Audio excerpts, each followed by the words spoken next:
Hey, and welcome back to another video from my Vintage Tech playlist, the playlist of videos where I showcase older electronic devices, mainly phones and iPods, and I kind of do a retro review on them, going over their specs and stuff as well. What we have today is the Sony Ericsson Xperia X10, so this is a Sony Ericsson phone. This phone was announced in 2009. And released in 2010, and it was one of Sony Ericsson's best-selling phones at the time. It's an Android phone, as you can see, and it's of their older design with physical buttons and their older body style, etc, etc. Also, before we jump right into this video, don't forget to leave a like on this video. I'm aiming for 100 likes, so help me reach that like goal with liking this video. Help me hit 100 likes. Also, don't forget to hit that subscribe button and check out my social media. And if you like what you see, again, please consider hitting that subscribe button. Now let's jump right into this itself. So, like I said, it was announced around November of 2009 and released in 2010 March. It's a basic old style phone with the full size, as you can see, borders, and there's nothing modern about this phone. This is an old school Android phone, pretty basic stuff. It even still has the physical buttons. So at the time there were some phones that had the touch buttons, but this one still has physical buttons. Let's have a quick go around of the phone. So on the front we have the speaker grill, Sony Ericsson branding, the display we'll talk about in a bit, Xperia branding. We have the settings for each app you're in. So this button changes according to the app you're in. So if you're in the browser, this button brings up browser options, search options, etc, etc, history and stuff like that. It varies depending on the app you're in. This is the home button / if you hold it down you get the multitasking as well. And this is your back button, but some apps had an inbuilt software back button as well. So that's the front of the phone. On this side we have the volume rocker up and down. We have the dedicated camera button down here. It's having trouble focusing because of the shiny surface. So like I said, volume rocker up and down. You can also zoom it to you can also use it to zoom in and out with the camera. Dedicated camera button. When you press that, it does not go into the camera, as you can see. So you have to manually go into the camera like that. And then there's no memory card, so you can. It actually has the autofocus, so half press to focus, and you can fully click to take the photo. So that was the right side of the phone. So the back we have a Sony Ericsson logo. It's textured, but there's a surface to it. It's textured. Sony Ericsson logo, Xperia flash, 8.1 megapixel camera. This phone has a really good back. It's not scratched or anything, because these phones used to catch scratches a lot. I've done a separate video on it up. You can see there, well, a bunch of videos on it. I had to repair this phone when I got it. Its touchscreen wasn't working, so you can find those repair videos up there if you like seeing repair videos. So there's part 1 and there's part 2. That's the back. Up top we have the micro USB port. As you can see there, the flap is still on, so that's great. This phone is in excellent condition, by the way. 3.5mm headphone jack, power button. On this side we don't have anything. Whoop, it actually opened the browser. Let me lock it like that. So this side we don't really have anything. It's just the place to, you can open the back cover. The only issue with this one is the back cover doesn't close properly. At the bottom we have a lanyard strap, so haven't seen those in a while. You can put a lanyard and you can hang it off your hand, because a lot of phones at the time had lanyard straps. People used to use their phones while they used to hang off their neck or hang off their wrist. So that was a quick go around of the Sony Ericsson Xperia X10. Okay, so let's now discuss the display on this thing. So it did have one of the best displays at the time. It had a really good display, actually. Not as great as the iPhone 4. Obviously in 2010 the iPhone 4 was king of displays with its 330 pixels per inch, the world's first phone with 330 pixels per inch. This, however, did not have such a great display, but it still was one of the best displays in 2010. It's a 4-inch TFT LCD capacitive touchscreen with a resolution of 480 by 854 pixels. So 480 by 854, so it's kind of a strange resolution there. That gets it around 250 pixels per inch. So nothing too great there, but that was the average at the time. But the LCD technology on the inside was really good for its time. A lot of people praised this display, and at the price range you can get this phone, it praised even more. It has a 16 by 9 aspect ratio standard stuff. The glass has a scratch resistant coating, but it's not Gorilla Glass. So it's just a basic glass with some scratch resistant coating. And it has some good viewing angles. I've used this out in the sun before this review, and it has some good viewing angles. Ignore the reflection, that's through my window, but it does have some good viewing angles, as you can see there. It's a pretty overall decent display for 2010. Well, not decent, actually pretty good display for 2010. And people praised it for what you're paying, the price range. The display was actually really good. So the Sony Ericsson Xperia X10 shipped with Android 1.6 Donut, and it was finally upgradable to 2.3.3 Gingerbread. Let me show you right here, settings, there we go. About phone. As you can see, 2.3.3 Gingerbread. It initially shipped with Donut, like I said. It's a pretty old school Sony Ericsson UI, as you can see here, with the sharp edges and a bunch of widgets to choose from. Let me show you. Widgets. Oh, wrong folder. Sony Ericsson was known for their widgets that you could download, and it shipped with a lot of widgets. This was considered a lot at the time because not many phones had made use that much of widgets, because back in the day with Android, you put too much widgets, if you put too much widgets, the phone's gonna slow down pretty badly.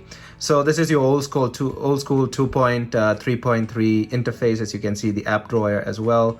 We got, I've set it to swipe to the side, bunch of bloat apps and stuff like that. I believe this phone is unlocked, or I was on Orange Wireless, I'm not sure.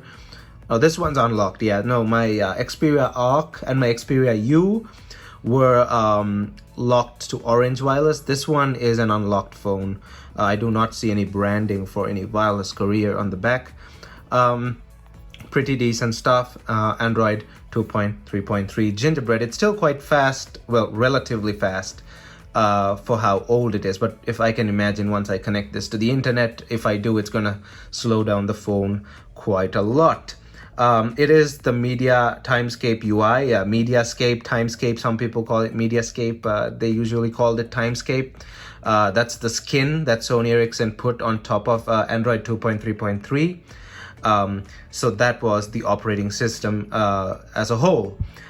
So looking under the hood of the Xperia X10, we can see that it packs a Qualcomm Snapdragon S1, single core 1 GHz processor. So this was before the LG Optimus 2X, which was the world's first phone with a dual core processor. So this is a single core processor, single core 1 GHz, Qualcomm Snapdragon S1. This is the QSD 8250 variant of the Snapdragon S1, and was an I'd say upper mid-range performer. Did run 1.6 Donut just fine on this phone, and it runs 2.3.3 pretty decently as well. But because of its age, if you connect it to the internet, it's going to start slowing down. But it was a decent processor nevertheless for its time. It also has an Adreno 200 as its GPU. It has 1 gig of internal storage and a weird 384 megs of RAM. So it's not 256, it's not 512, it's 384 megabytes of RAM. So this is also before the Motorola Atrix, which was the world's first phone with 1 gig of RAM, which came in 2011, as I believe. So this has a strange 384 megs of RAM.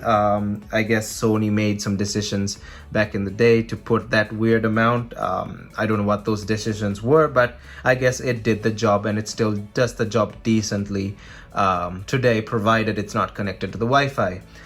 It also has a micro SD card slot to, I believe, up to 32 gigs of storage, but it did ship with an 8 GB card included in the box. That card is no longer in this phone. However, it did ship with 8 GB included, plus the 1 GB internal, and you could, I think, go up to 32 gigs of expandable storage. So back in the day when memory card slots were a thing, you can take the back off and you can take the battery off. I'll show you those at the end.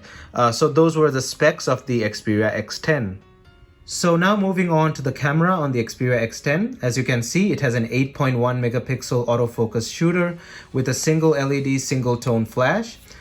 This camera was praised heavily back in 2010 for the phone's price range. The camera was a excellent performer with really sharp images, good color accuracy, etc., etc. I remember while I was watching international television, I was watching some Indian channels. This phone was promoted really heavily in India. I can't remember exactly how old I was at the time. So 25 now, so minus 12 years, do the math. I remember sitting and watching television, and then this thing used to go on the Indian channels. So this thing was heavily promoted in India with that actress Kareena Kapoor, and the camera was promoted even so as the center point of this phone. And I see why, because the camera is actually really good on this phone, with, by the way, with relevance to 2010. Like I said, 8.1 megapixel autofocus with a single LED flash. It could initially record video at 480p at 30 FPS, but it could do 720p 30 FPS after a software update as well. So now I'm going to show you some samples that I took during the day with this camera, and here they go. So as you can see, they're, again, with relevance to 2010.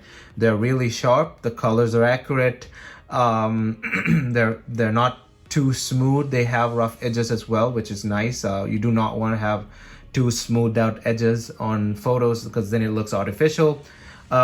Really decent, really good actually photos for 2010. And again, with relevance to 2010 and what you paid for this phone. This was not a very high-end phone. This was upper mid-range. So these photos look really nice. As even some very budget phones today might not take even such good photos. So like phones that you get on how should I say, Metro PCS, like the stuff you can get at Walmart, the $59 phones, the $60 phones. Yeah, I'm pretty sure this can take better photos than those things easily. So here is a video sample as well from the rear camera at 720p at 30 FPS.